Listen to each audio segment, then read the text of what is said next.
Hello and welcome to my weekly roundup of new bikes, and this week is a bit of a gravel theme with several interesting new releases and one that aims to be as good on the road as it is off-road, which I think is an interesting direction for some bike brands to make and definitely will appeal to a lot of viewers watching this video. And a quick first look at the brand new and very striking Orbea Orca Aero that arrived for testing last week, which forms a topic for this week's video, which I want to see debated down in the comment section below. Are bike manufacturers chasing aero too hard? Or how much are you prepared to give up on looks for aero gains? Right, let's dive in. Before we do dive in, this video is sponsored by Pedalsure, the insurance company that makes it quick, simple and affordable to insure your bike against theft and accidental damage. The website is super easy to use and it takes seconds to get a quote for your road, gravel, mountain or e-bike. And right now you could stand a chance to get a free hip lock worth £70 if you insure a bike worth £1,500 and pay annually. Find out more details at the link down below. Okay, let's dive into some new bikes then, and we'll start with the Wilier Rave, a brand new carbon fiber gravel bike from the Italian bike brand.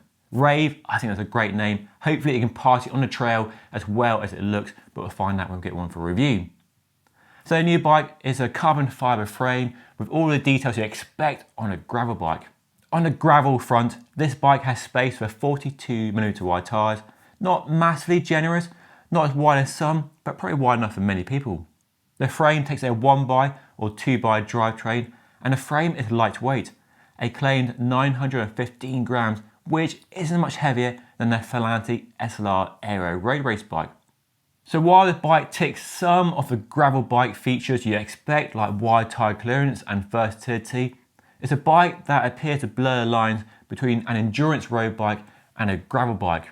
And the company even shows the bike in different builds. A typical gravel off-road build with chunky tyres, and then a pure road build with a road bike group set and slick tyres. Now, the versatility and adaptability of gravel bikes is one of their big features. You can put road tyres in them and use them for road riding, commuting, touring and whatever it is. But most bike brands, when they launch a new gravel bike, talk at length about the off-road capabilities, the geometry, the big tyre clearance, and show them in an off-road wilderness setting. But this bike and the press around it marks a bit of a departure, a bit of a new direction, try and show the bike in two very different builds, either appealing to different audiences or the same audience who want one bike that can really do it all. And with those slick tyres fitted and a road bike group set, looking at the geometry, this should be a good bike that works well on the road. The geometry isn't super slack or super progressive like some gravel bikes like the BMC Unrestricted or a Specialized Diverge. It's got a slightly slacker front end than a road bike, but the stack is higher and the reach is shorter like an endurance road bike, so the fit should be nice and relaxed for road riding. And this new bike marks an interesting chapter in the rapid evolution of gravel bikes. At one end, we have big tired, chunky off-road bike packing options, and then at the other end, bikes like this Wilier Rave and also the Specialized Crux launched a few weeks ago. Bikes that are super lightweight and can easily be turned into a road bike and be good on the road as well as being good off-road. So a gravel light bike perhaps. And that ability to be both a road bike and a gravel bike and two bikes in one essentially is a good thing given the high price that this bike is commanding. The range starts at a quite staggering £8,680 with a Campaign Yellow Eka 1x13 group set, up to £11,350 with a brand new Shimano Dual Race 12-speed group set. So quite an expensive party on offer from the new Wilier Rave. Hopefully I'll be getting my hands on one to review very soon, so watch this space. If that Wilier Rave is too expensive for your taste, and I don't blame you if it is, then the brand new Canyon Grizl alloy might be a good option for you because it's much more affordable. Now, Canyon launched the Grizl, the follow-up to their Grail, which is a perfect bike if you put off by the hover handlebar of the Grail. The Grizl is a more conventional gravel bike and launched initially with a carbon fiber frame and fork. It ticked all the boxes. So big tyre clearance, 1x or 2x compatible, mudguard mounts, lots of mounts for extra bags and a good geometry that worked off-road and just a good, solid, no nonsense, everything you want in a modern gravel bike. As you might expect, the Grizl AL gets all the same design features of the carbon fibre version, so there's clearance for a 50mm tyre and the same geometry that works great on-road and off-road. But what the alloy bike gets over the carbon version are pannier mounts as well as the mudguard mounts, so even more versatility and ability for touring, commuting setups. Aluminium is ideal for gravel bikes, especially if they're worried about carbon not being tough enough for off-road riding. In my experience, it is of course though, but some people want the reassurance of aluminium over carbon fibre. The weight penalty won't be massive either, and while Canyon give no frame weight, a Shimano GRX 600 2x bike with DT Swiss wheels comes in at a claimed 10.66 kilograms, which isn't too shabby at all.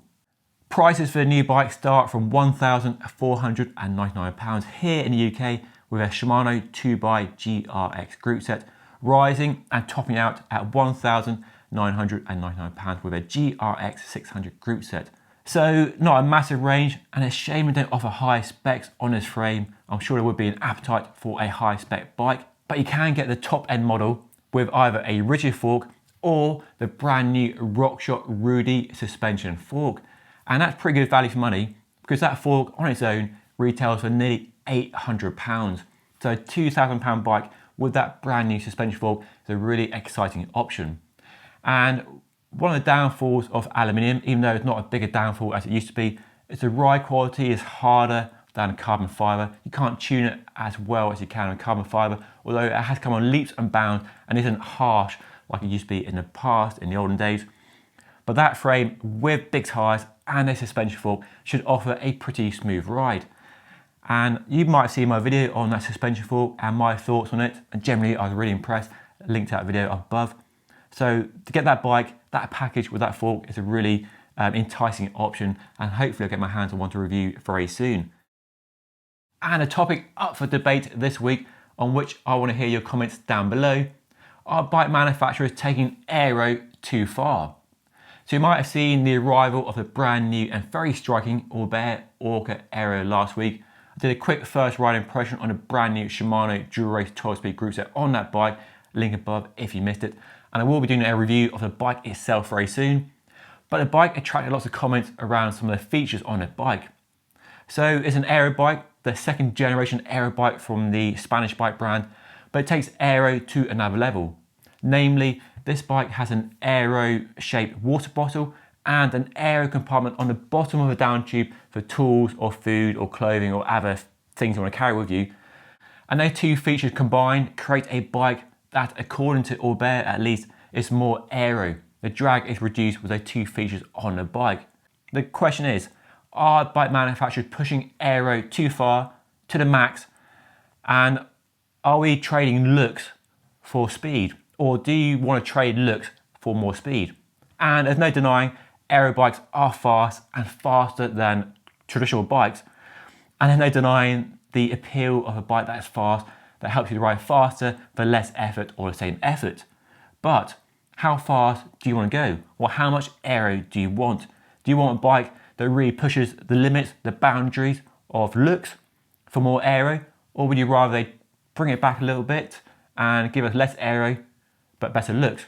Now of course, development of products, whether it's bikes, cars, phones, cameras, tablets, they're all about pushing the limits because we want better. We want faster, lighter, stiffer, even though we mock all those claims. But are we reaching peak aero? I talked about this before in previous videos, but is this bike peak aero, or are you happy to see the direction they're going in and you want to see more of this, or is it a step too far? So let me know what you think down below. Love to hear your thoughts as always. Are you pro aero or anti aero? Let's get the debates and comments going. Right, that's all for now. Thank you so much for watching.